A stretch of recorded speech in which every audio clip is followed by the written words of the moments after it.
Sensei Shawn, thank you so much for coming no problem. and for its long trip. And we always appreciate that you come, especially from different cities. Thank you. If you don't mind, like a couple of questions. No problem. And could you please tell what brought you to judo and which age? I started judo when I was 13 years old about. We were actually looking for a sport for my brother to play because I was playing soccer at the time. And we'd always been into kind of the martial arts, like watching martial arts movies. And we thought judo would be a good sport for my brother.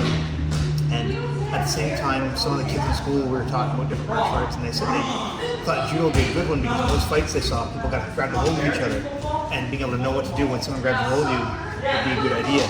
So when we found it for my brother, I said, I'll try that too. And I've been here since. That was back in 1996, so a little while ago. Yeah, and you said of the age of 13. Yeah. 13 years. Okay, would you please remember the most memorable moment when you when you did judo, maybe your competitions and It's been a lot of years. There's a lot of memorable moments. There's a few of them that stick in my memory. There's going to Boston one year. I was fighting someone who eventually ended up being the U18 world champion like 2 months later, and I was behind by a Wazadi, 2 Yukos, and 2 Shidos. And like I said, Matei, there's 3 seconds left. His coach left because the fight was pretty much over. He said, heads made in 3 seconds. I went out and I threw him for a palm. And like the crowd went nuts and it was crazy. Also fighting in Boston, I fought in the heavyweight division for Masters when I was only 81 kilos, or actually I was 80.2, and I finished second in that. And again, the crowd there just loved me because I was a small guy fighting giants. Both of them were very memorable. Watching my kids fight, watching some of my other students win national medals. There's a lot of things that were very memorable. Going to Japan and being asked to teach arm bars when I was in Japan, that was like, I couldn't believe they asked me, but I was. Yeah, perfect. Yeah. So you have a lot of for remembering. There's, like I said, 1996 to now, it's what, 28 years. There's a lot of memories in 28 years. Okay. Could you please advise how you integrate your mentality, judo, like how you integrate it into your daily life? Any I don't know. I guess judo teaches a lot of perseverance and working through like hard times and putting in work effort. And if you get used to if things are hard and you can dig deep and just keep going, that can pay off in anything. If you have the ability to things are hard now, but if I put effort in and I keep working at this, things will get better. You can do that, whether it's work, personal life, anything you can use that. And I've always been the type of person who believes in hard work to get results. Some people are talented, but hard work usually overcomes everything. So just train hard and try to be mentally resilient through whatever is going on. Okay. And maybe you could share us how you used to prepare to competitions and how you teach to your students how to be prepared to competitions. So when I prepared for competitions, the main thing was a lot of Randori, lots and lots of fighting, and hard rounds. And that's the benefit of a camp like this is there's a lot of people that are all hard rounds. So the kids can train hard, they get round after round of hard fights. Nothing prepares you for fighting more than fighting. So I try and push the kids to do that. We try and simulate the same sort of feeling of they'll do the same sort of rounds when they're fighting, where they'll do work. An average fight, you have 20 seconds of hard work and about 10-second rest for 4 to 5 minutes. So we'll do stuff like that, take a 4-minute break, do it again, and your average tournament, 4 fights. So if you can do that sort of intense training for 4 rounds, that simulates a tournament pretty good. So you might want to push it to 5 or 6 rounds so that you're used to doing more than you have to do a tournament day. You don't want to be just I'm ready to do this. You want this to be easy because you've done so much more. But yeah, when I was training, it was lots of hard rounds. When I was training other people, we had one guy, Alex Kopitz, who went to fight in Germany, and he did 20 minutes in a row of sharp. He was standing in the middle, new person every 2 minutes. and then he took a 4-minute break and he did another 20 minutes. So he fought for 40 minutes with a 4-minute break. Yeah, so it's pretty much like tough preparation. Hard training. And maybe you have some solution for those who are stressed on the stress and like mentally preparation. I've heard a bunch of different things that have helped me through the years, and I've used to try and help other people. When it comes down to it, they got to be able to channel and find something that works for them. But the thing that stuck with me is being stressed when you feel stressed is like revving your engine before you're racing. Like it's you're getting ready. The other thing my brother used to always say is being nervous and being excited is the exact same chemical reaction in your body. It's just how you mentally process it is the difference. So if you're nervous, it also means you're excited. It's just you're thinking about it in a different way. So I try and use that to think about it. No, I'm excited. I want to do this. Or that's the other thing I should say. If you're nervous, it means you want to win. You want this. And okay, then if I want this, then I need to do everything I can to get what I want. So I'll try and push through. The other person's nervous too. Everyone's nervous.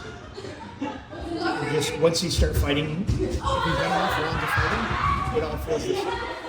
Like once you grab hold of someone, it's the same as every other round you've done. Like, oh, I'm not nervous anymore. I'm used to this. My body's used to this. But that first bit of nerves, it can be hard to get through for sure. Yeah. Okay. And you definitely have adults in your classes. Yep. You have middle and you have beginners. Yep. Any like specific ways you train them? So when I'm starting with people that are just starting, I really try and focus on them getting good base techniques. I don't want them developing bad habits at the beginning. It takes 4 times as much effort to fix a bad habit as it does to create a good habit. So I'm really pushed to try and make sure that they do things right at the beginning. Then it's easier for them to progress. If they do things and develop habits that are like okay at the beginning, like you might win some beginner tournaments with it, but they're not going to work later, that's harder to fix.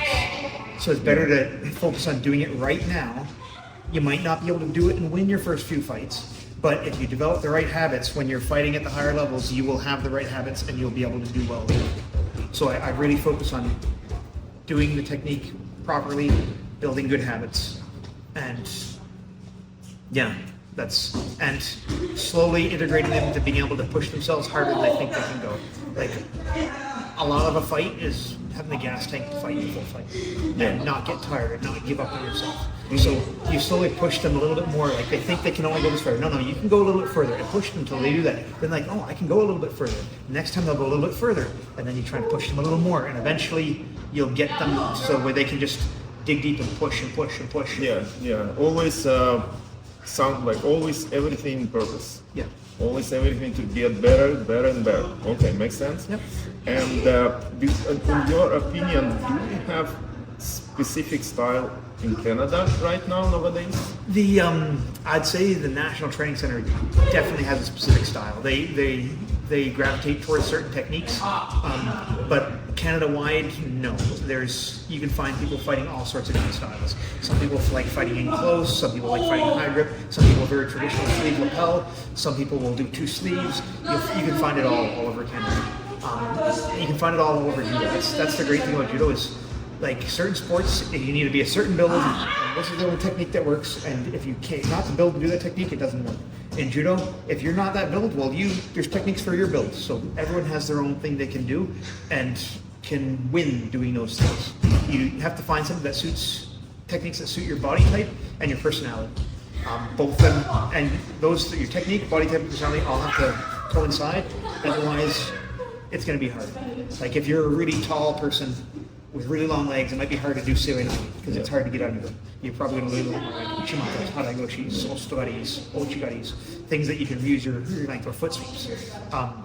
If you have really short legs and you're a shorter person, and you're fit, especially for your division, you're probably not going to be doing big uchimatos because you can get under them with your hip, but it's not be high enough. You probably look at your taitoshis, your seoi-nages, and stuff that you can use your short stature to get under them easier. Yeah, and how do you think for example, if we have athlete, it's a really good level, Yeah. but he wants to progress more, and he wants to be more improved, and he wants to improve something, but he just start when he is, and sometimes people, they are going to the sport like a wrestling, maybe BJJ. Yeah. In your opinion, what is the best way? Of course, it's individually. Sometimes some people, they just need to do more running in order to breathe well. Yeah. Some people, they have more, they need some more wrestling and stuff like that. Could you please share what you think about the closest type of sports, which can help Closest type of sport to help judo? I would just say more judo. I do both judo and BJJ. Judo is great for BJJ. Everything you do in judo is allowed in BJJ. Mm-hmm. It's not the other way around. Over half of what you do in BJJ either isn't allowed in judo or won't work in judo because the timing's different. The newaza in judo has to be fast, has to be very transitional, and you get 3 to 5, maybe 10 to 20 seconds to get something, and then they stand you back up. In BJJ, once it's the ground, you can work for 7 minutes. So it's a different style. Judo works going one way, going back the other way. There's some stuff you can take out of it. It doesn't work as well. The wrestling, it builds toughness like crazy. Wrestlers are all tough, but it depends what style your judo is. If you're someone who likes to get in close, or when you used to be able to grab legs, it's great. But if you're someone who likes to get close and like bear hugs and lifts and stuff, wrestling's good. If you're someone who likes Seoi Nage from sleeve lapel, wrestling's not going to help you technically. It's not. It'll build toughness, but stylistically, it doesn't translate over. If they want to get better at judo, I'd say do more judo. The more places you can travel and the more people you can learn from, the better, because you get I could say something to you 10 times and it never click in. Someone else could say the exact same thing, just a different wording, and you're like, oh, I get it. So the more people you can have help you out, the better. We have a national training center that's not very far from here. The more times you can get to go there and train there, you can learn a lot. Training camps like this are great. If you can travel, there's lots of places that have clubs. And if you're traveling for whatever reason, for work or for school or whatever, bring your gi, see if you can find a place. Learn from them. Learn as much as you can. You might not use it all, but at the very least, you'll understand what other people might try to do to you.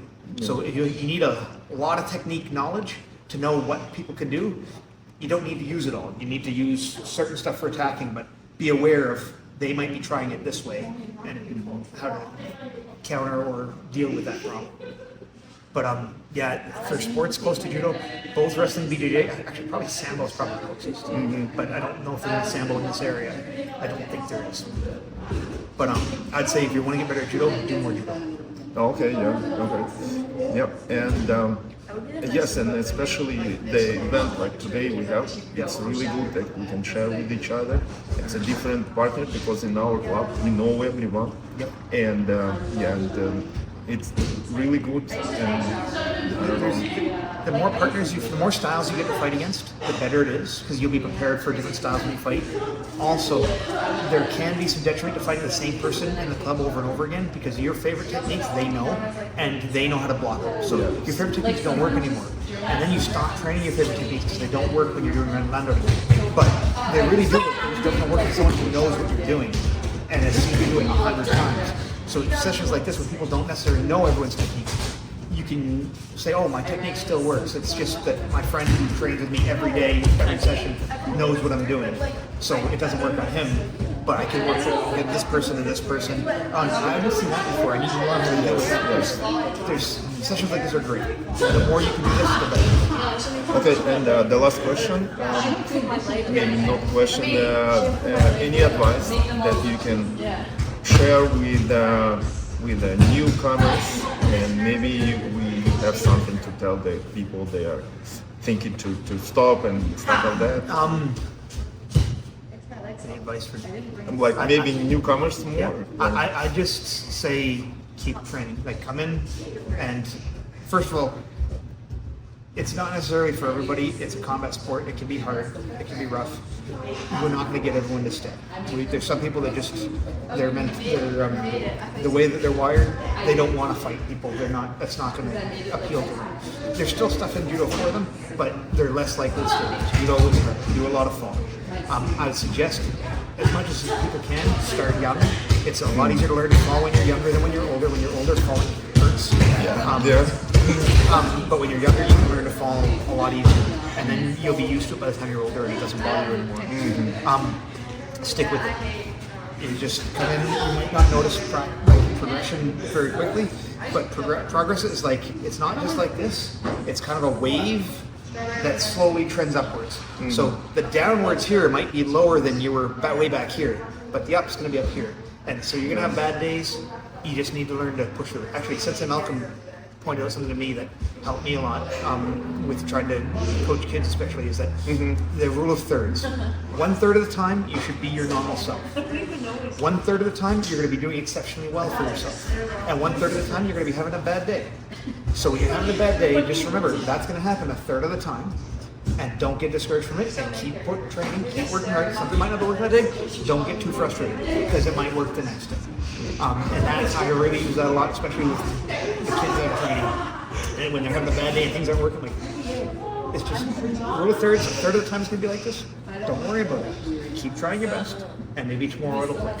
Yeah. But that I find that advice from Sensei Malcolm was really useful. I like that one. Because I've had bad days. I've had days when nothing's working. I'm like, well, nothing's working today. And then like the next day it works. I'm like, why didn't it work the day before? Well, you're not going to be on every day. But yeah, stick with it. You can have good days and bad days, but on average you'll slowly progress, and that's the goal. To keep going.